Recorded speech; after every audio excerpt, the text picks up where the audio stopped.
Hello बच्चों, let's read this question. Let f x is equal to 2 cos inverse x plus 4 cot inverse x minus 3x square minus 2x plus 10x belong to closed interval -1 to 1. If closed interval a to b is the range of the function f, then 4a minus b is equal to. तो यहां से हमें 4a minus b का value बताना है. Start कर लेते हैं हम की कॉन्सेप्ट से. तो देखो की कॉन्सेप्ट क्या हो जाएगा. If F x is a strictly decreasing function,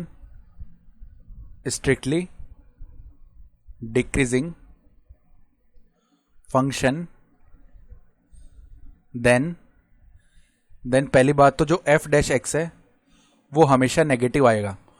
and for a greater than b implies f of a का जो वैल्यू है less than f of b आएगा. ठीक है. तो अब ध्यान से देखो, जो एफ एक्स हमें दिया हुआ है वो किसके इक्वल है. 2 cos इनवर्स एक्स प्लस में 4 cot इनवर्स एक्स माइनस का 3x स्क्वायर माइनस का 2x प्लस में 10. तो हम क्या करते हैं, इसको डिफरेंशिएट कर लेते हैं. एफ डैश एक्स का वैल्यू क्या आएगा. 2 तो कांस्टेंट है, cos इनवर्स एक्स का डिफरेंशिएशन होता है -1 अपॉन में root of 1 minus x square. ठीक है. देन प्लस में 4 कांस्टेंट है, cot इनवर्स एक्स का डिफरेंशिएशन होता है -1 अपॉन में 1 plus x square. Then -3 constant है, एक्स स्क्वायर का डिफरेंशिएशन 2x होता है तो इधर माइनस का 6x बन जाएगा. माइनस का 2 कांस्टेंट है, x का डिफरेंशिएशन 1 होता है.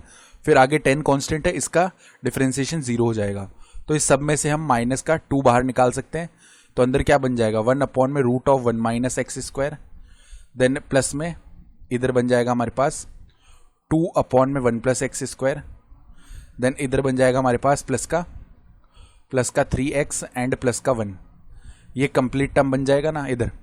तो अब हम क्या नोट कर पा रहे हैं कि 1 upon root of 1 minus x square. देखो रूट ऑफ समथिंग, इसका वैल्यू हमेशा पॉजिटिव होगा. ठीक है. रूट से जब बाहर निकलेगा यानी रूट ऑफ एक पॉजिटिव वैल्यू होगी, और जब ये रूट से बाहर आएगा तो पॉजिटिव ही होगा ना. तो 1 अपॉन एक पॉजिटिव वैल्यू है. देन प्लस में 2 अपॉन, अब एक्स स्क्वायर भी पॉजिटिव होगा हमेशा, इसमें 1 ऐड किया तो ये हमेशा ही पॉजिटिव होगा. अगर हम x 0 भी रख रहे हैं तो 0 स्क्वायर 0 हो गया, +1 कर रहे हैं ना तो वो पॉजिटिव बन गया. ठीक है. ये दोनों टर्म्स हमारे पहले क्या आ रहे हैं, हमेशा पॉजिटिव आ रहे हैं. उसके बाद में 3x है, तो 3x जो है उसके लिए देखो हमारे दिमाग में एक ये बात जरूर आएगी कि x इज इक्वल टू -1 ले लें. लेकिन x इज इक्वल टू -1 जब हम लेंगे ना तो जरूर 3x जो है वो नेगेटिव हो जाएगा. लेकिन एक बात देखो, x इज इक्वल टू -1 हम ले ही नहीं सकते क्योंकि यहाँ पे 1 minus x square type term है. तो -1 लेने पे तो ये डिफाइन ही नहीं होगा. ठीक है. और हम कोई भी वैल्यू अगर -1 से थोड़ी सी भी बड़ी ले रहे हैं, ठीक है, जैसे कि मान लो 0 ले रहे हैं, तो उस केस में क्या हो जाएगा, ये जो कंप्लीट टर्म है ना अंदर वाला, ये हमेशा पॉजिटिव ही मिलेगा. इसका मतलब ये अगर कंप्लीट टर्म पॉजिटिव है, ये -2 से मल्टीप्लाई हो रहा है, तो ये टर्म हमेशा नेगेटिव है. तो ये टर्म नेगेटिव है, इसका मतलब क्या हो गया, F x is a strictly decreasing function, is a strictly decreasing function. तो अगर ये स्ट्रिक्टली डिक्रीजिंग फंक्शन है तो x की बड़ी वैल्यू के लिए इसकी वैल्यू मिनिमम हो जाएगी. ठीक है.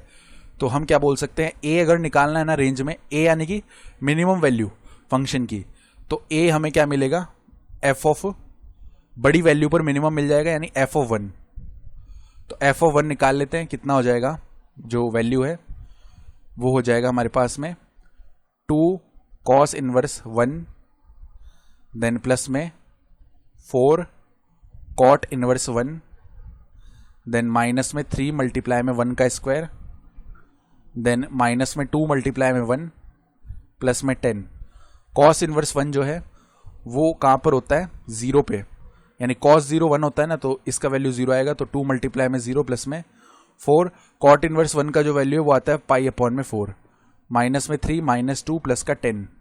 इधर देखो कितना हो गया, पाई माइनस का 5 प्लस में 10 यानी पाई प्लस में 5 बन गया. अब b अगर निकालना है तो f ऑफ -1 होगा, यानी 2 cos इनवर्स माइनस का 1 प्लस में 4 cot इनवर्स -1 माइनस 3 मल्टीप्लाई में -1 का स्क्वायर माइनस 2 मल्टीप्लाई में -1 प्लस में 10. अब देखो 2 cos इनवर्स -1 का जो वैल्यू है वो किस फॉर्म में आएगा, यहाँ पर ये जो फॉर्म है ये आती है हमारे पास में पाई प्लस में जो एंगल है यानी पाई प्लस में 0, क्योंकि cos inverse sorry cos pi का वैल्यू -1 होता है ना, तो उस हिसाब से ही आ गया। ठीक है, देन प्लस में 4, तो देखो इसके मल्टीप्लाई में कितना आ जाएगा, पाई माइनस में pi upon 4, pi minus theta के फॉर्म में आता है ना ये, -3 मल्टीप्लाई में 1 प्लस 2 प्लस में 10, तो ये बन गया 2 पाई, इधर 3 पाई बाई 4 मल्टीप्लाई में 4 यानी कि 3 पाई, और इधर देखो 10 प्लस 2 12, 12 माइनस 3 यानी प्लस का 9, तो ये हो गया 5 पाई प्लस में 9। अब हमें क्या निकालना है, 4a माइनस में b, तो 4a माइनस में b कितना बनेगा, 4 मल्टीप्लाई में पाई प्लस में 5, माइनस का b का वैल्यू कितना है, माइनस का 5 पाई माइनस का 9, ये हो जाएगा 4 पाई माइनस का 5 पाई प्लस में 20 माइनस में 9, यानी ये हो गया माइनस पाई प्लस में 11। तो रिक्वायर्ड आंसर आएगा 11 माइनस में पाई, इसको ऐसे भी लिख सकते हैं हम, तो 11 माइनस पाई यानी कि ऑप्शन बी सही हो गया। I hope you understood this explanation. Best of